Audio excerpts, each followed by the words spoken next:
Muito bem. Então, no caso de um padrão privado, não é esse o caso. Já se objetou que isso se baseia em um verificacionismo indefensável, confundindo a questão do emprego de um padrão de correção pelo linguista privado com a questão da possibilidade de sabermos que ele o emprega. Wittgenstein não argumenta, entretanto, que não seja impossível saber se o linguista privado está ou não aplicando uma regra corretamente. O que ele afirma é que, nem mesmo para ele, foi estabelecida uma regra para o uso de S. Tá? Então, o próprio linguista privado não sabe se segue a regra corretamente. Tá? Porque, supostamente, ele criaria a regra e seguiria a regra. Mas não há nenhum padrão de correção para nós sabermos se ele está ou não empregando a regra corretamente. E isso, indiretamente,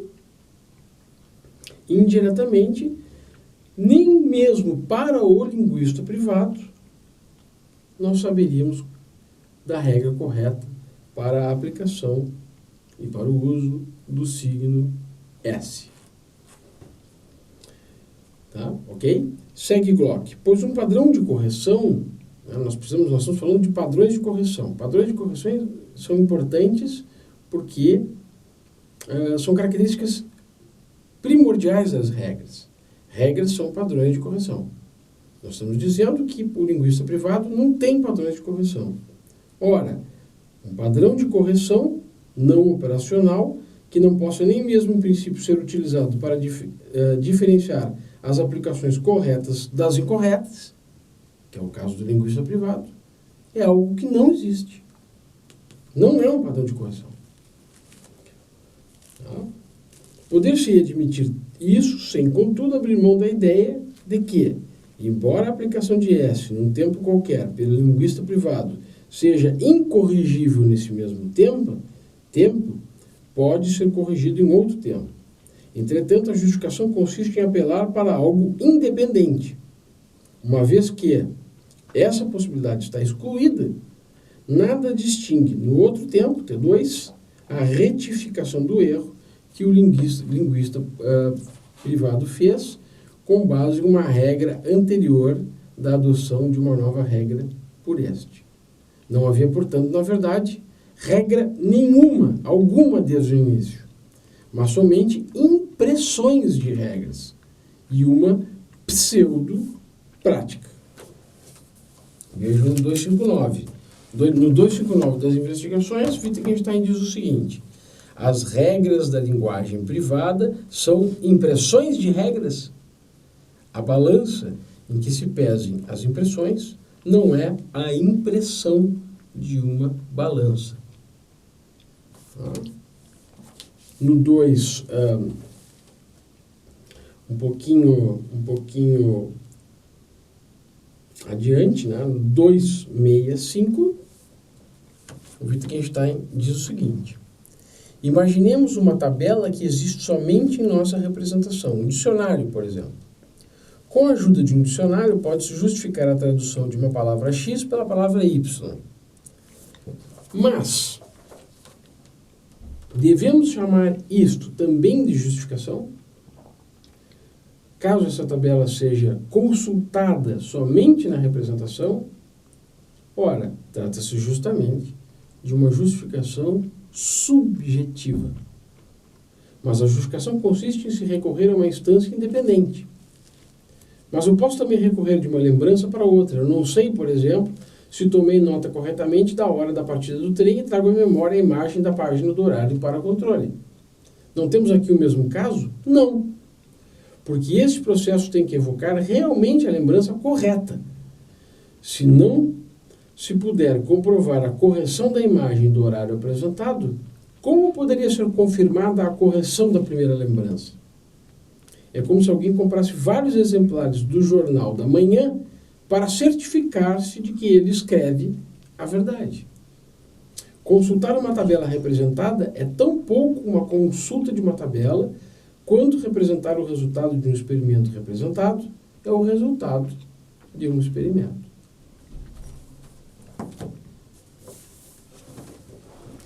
Wittgenstein desenvolve essa linha argumentativa geral, diz o Glock, defendendo a ideia de que não pode haver uma definição ostensiva que seja privada, uma vez que não há contrapartes mentais para os traços essenciais das definições ostensivas públicas. Então, esse é um ponto central, como eu falava para vocês um pouco antes. Se a definição ostensiva pública admite critérios, né, e se ela tem um uso importante para algumas das nossas atividades linguísticas ordinárias, como, por exemplo, né, ensinar crianças bem pequenas o que são determinados objetos, para o linguista privado, essa função desaparece, né, porque sempre há um critério de correção em cenários públicos. Por exemplo, vamos supor que uma criança esteja querendo aprender o que é este objeto e nós apontemos para esse objeto e dissemos, isto é um cachorro. Existe outra pessoa conosco, essa pessoa vai dizer, não, isso não é um cachorro, você está enganando a criança, né? Isso é um livro. Quer dizer, imediatamente a correção da palavra cachorro e livro vem à tona no debate que é público. Mas como isso ocorre para um linguista privado? Como ele aponta para si mesmo uma determinada sensação, que para ele, só ele a possui, e só ele tem o acesso privilegiado a essa função, ele cria um critério de correção para si mesmo, para saber quando está ou não, correta ou incorretamente, tendo essa sensação. Isso seria uma quimera. Uma quimera, isso realmente é um ponto central da crítica do Wittgenstein à privacidade na linguagem. Vejam, a categoria lógica do elemento definido precisa ter sido determinada, isto é, S deve necessariamente ser o nome de uma sensação. Entretanto, sensação é uma palavra de nossa linguagem pública, que se define com base em critérios comportamentais. Nós estamos longe de um grupo de crianças brincando, uma cai no chão, começa a chorar e toca no seu joelho. Nós sabemos que ela está com dor no joelho, não porque ela tem uma sensação privada, né? Isso que é relevante para nós considerarmos no momento, mas que ela está apresentando um comportamento de dor, né? Nós percebemos que o seu joelho está esfolado e ela aponta para o joelho. Quer dizer, há critérios públicos para nós determinarmos o que é essa sensação de dor. Então, né, nós nos baseamos em critérios comportamentais. Considerando-se que o linguista privado nega ou rompe essa conexão, cabe a ele explicar novamente a categoria oposto de S. Dizer simplesmente isso é S não faz de S, contudo, o nome de uma sensação, de vez que tal ato não determina o que isto significa. A concentração da própria atenção não é algo que possa estabelecer critérios de identidade para usos subsequentes de S. Tais critérios só podem ser fornecidos pela especificação do tipo de coisa que está em jogo, ou seja, por meio de um termo sortal. O que é um termo sortal? Aquele termo que é aplicado a uma classe de indivíduos e que é um termo contável. O linguista privado não estabelece, contudo, o que é o objeto de sua concentração. Não é capaz de dizer que se trata de uma certa experiência ou de um fenômeno, já que lhe faltam os recursos para explicar esses termos que são dados por quê? Pela nossa linguagem pública. Não se pode sequer dizer que S se refere a algo que ele possui, considerando-se que possui e algo são também termos de nossa linguagem pública, com uma determinada gramática. Muito bem. Assim, uma argumentação refutativa leva o linguista privado ao ponto em que ele desejaria apenas proferir um som inarticulado. Tá? Wittgenstein está certo, parece. Não se pode invocar um conteúdo privado no debate filosófico. Tá? Esse é o ponto central que a gente está discutindo aqui. Sigo a leitura. Mesmo admitindo-se a existência da pretensa amostra da definição ostensiva privada, não há modo de verificar, com base nela, empregos subsequentes de S, considerando-se que nada determina a identidade ou a diferença entre a amostra e o item descrito, que é só o meu caderninho, né, interno lá, onde eu anoto minhas impressões. Não há um método estabelecido para comparar sensações, do tipo daquele que dispomos, por exemplo, para comparar comprimentos de objetos com base em medições de uma régua. Não se pode, além disso, preservar uma sensação para utilizada no futuro como uma espécie de amostra. No parágrafo 265 das investigações, considera-se a sugestão de substituir uma tal amostra reprodutiva por uma imagem mnemônica da sensação original. Não temos nesse procedimento, entretanto, algo semelhante à evocação de uma imagem mnemônica de uma tabela de cores, caso em que disporíamos de um padrão independente para aferir a correção de uma lembrança. Para verificar se é capaz de lembrar qual a sensação associou a S, o linguista privado só pode apelar para a sua imagem mnemônica, o que corresponde apenas a ele lembrar que a sensação associou a S. Mas, de novo, não temos um critério de correção público. Compara, portanto, né, ao fazer isso, a memória consigo mesma, como se tentasse medir uma régua com a própria régua, ou comprasse vários exemplares de um jornal para certificar-se de que aquilo que o jornal diz é verdadeiro. Mesmo se concedendo ao linguista privado o uso do termo sensação, a única coisa que ele poderia querer dizer com S é a sensação que agora experimento, mas não tal e tal sensação que experimentei antes, para saber se foi a mesma. Consequentemente, ao dizer eis aí S novamente, ele não está aplicando S de acordo com uma norma de correção, o que faz com que esse enunciado não possa constituir a descrição de algo privado. Isso vocês vão notar no 222, no 232 e no 265. Tá? Nesses três parágrafos, nós vamos encontrar um pouco essa ideia de falta de critérios de certificação para aplicações subsequentes de uma determinada impressão que um sujeito qualquer possa ter e que diga ter tido ou não a mesma sensação privada no passado, como critério de correção para agora saber se ele teve a mesma sensação. Se uma definição ostensiva privada não pode fornecer um padrão de correção, sua pretensa amostra, o objeto interno, sai de cena na qualidade de peça ociosa. Isso aqui é muito importante. Eu vou repetir essa frase. Essa frase é fundamental, então, para a conclusão, né, desse argumento que nós estamos tratando aqui. O argumento da linguagem privada ou contra a linguagem privada.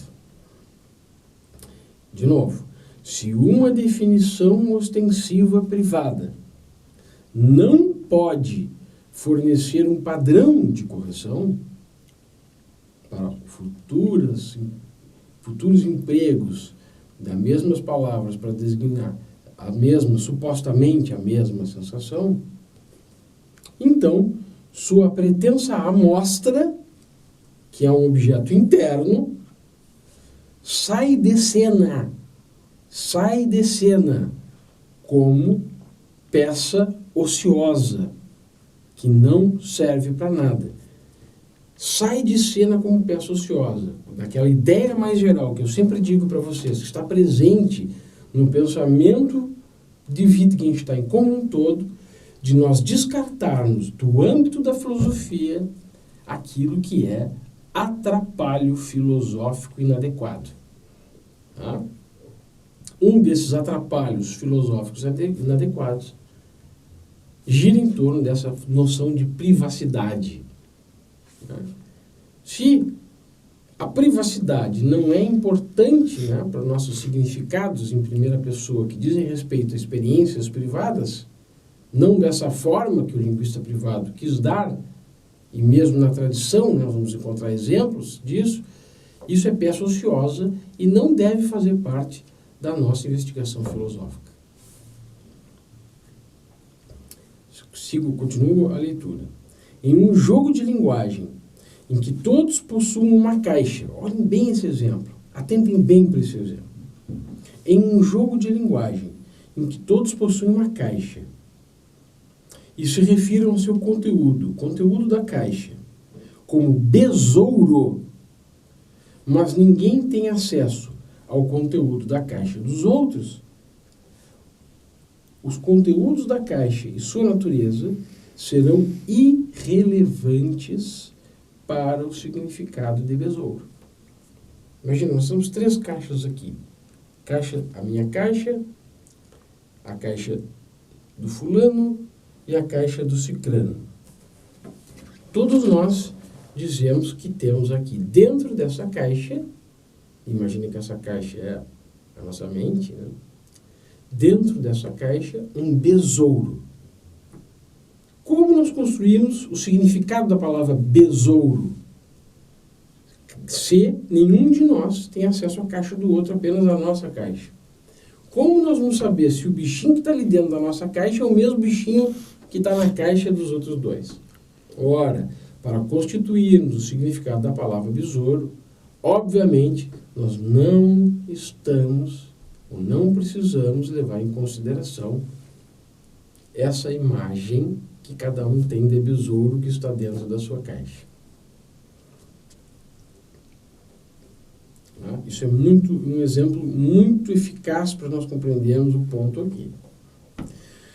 O mesmo se aplica se imaginarmos o objeto interno, a sensação S, o espectro invertido de cores, alterando-se constantemente sem que notemos. A razão para isso não é que o objeto privado seja incognoscível, mas sim que é semanticamente irrelevante. Quer dizer, nós não estamos matando a nossa esfera mental. Nós estamos dizendo que para a construção do significado das nossas palavras, em muitos casos, né, é irrelevante, né, a função que é atribuída a esse objeto interno. Investigações Filosóficas 271.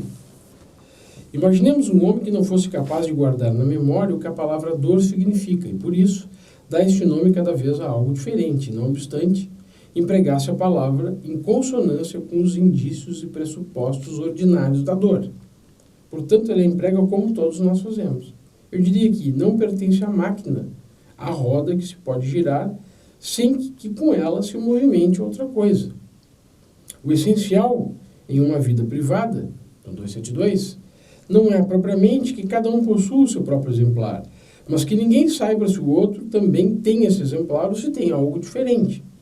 Seria possível supor, no entanto, embora não seja verificável, que uma parte da humanidade possua uma sensação de vermelho. Uma outra parte, uma outra sensação. 273. O que se passa, então, com a palavra vermelho, devo dizer que ela designa algo que está diante de nós.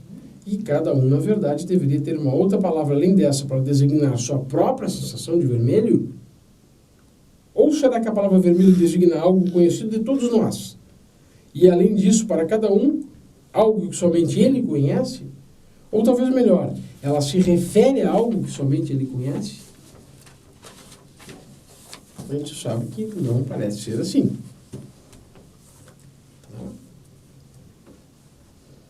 Muito bem.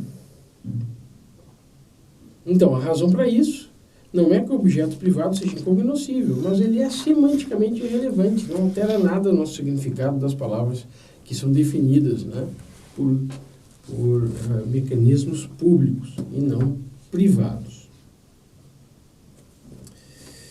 Aqui é tentadora, diz o Bloch, a suspeita de que tal posição nos deixa diante de uma espécie de behaviorismo, em que se nega a ver algo por detrás do comportamento visível. Wittgenstein nega. Ele diz o seguinte: contudo, você chega sempre à conclusão de que a sensação é um nada, de modo algum. Não é algo, mas tampouco é um nada. A sensação só constitui uma ficção gramatical. semanticamente irrelevante se construirmos a gramática de dor com base no modelo de objeto e nome, que é por meio da visão agostiniana de linguagem que nós já vimos. Se tratarmos dor como nome de um objeto privado, a questão da identificação equivocada de seu referente deverá surgir, já que a sensação deve ser um objeto, mas não poderá ser resolvida, já que deve ser privada. Ou seja, não há critérios de identidade para entidades mentais privadas. Se não há critérios de identidade para entidades mentais privadas, isso não implica que tais objetos não existam, mas somente que nem o próprio linguista privado tem algum modo, uma lanterna interna de modo a poder rastreá-los. Tá? E também isso não implica que não existam sensações, mas somente que elas não podem ser compreendidas como sensações privadas. Dor, a palavra dor, coceira, cócegas, são nomes de sensações, mas não no mesmo sentido em que mesa, cadeira e sofá são nomes de peças de mobília. Pode-se apontar para uma mesa e dizer mesa é o nome desta peça de mobília, mas não se pode apontar para uma sensação e dizer que dor é o nome dessa sensação. Em vez disso, dizer que dor é o nome de uma sensação é dizer que há manifestações comportamentais características de dor que nos fornecem critérios para aferir enunciados como ela está com dor. Está lá machucada, machucou o joelhinho, está saindo sangue, etc.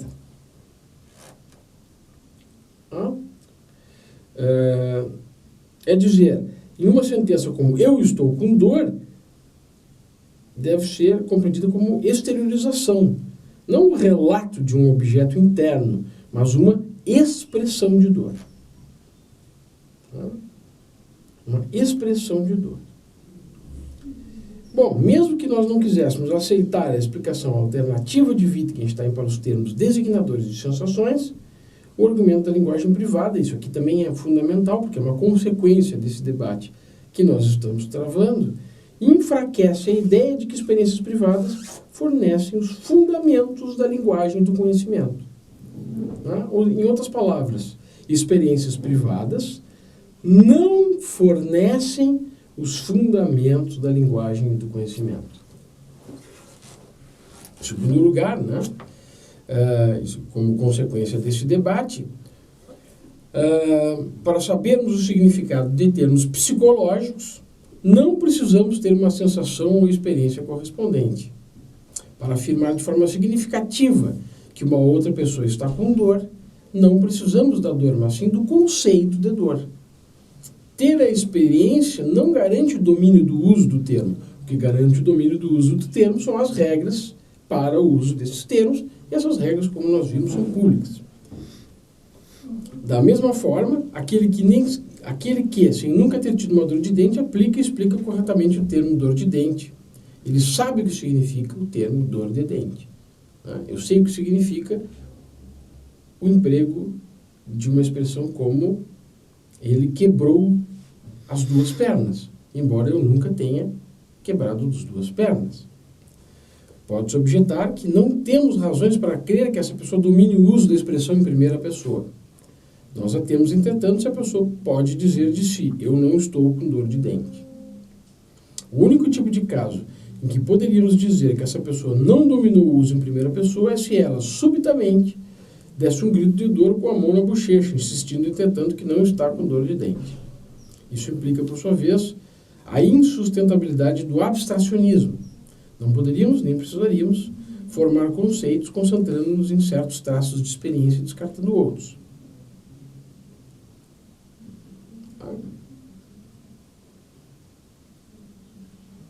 Isso é,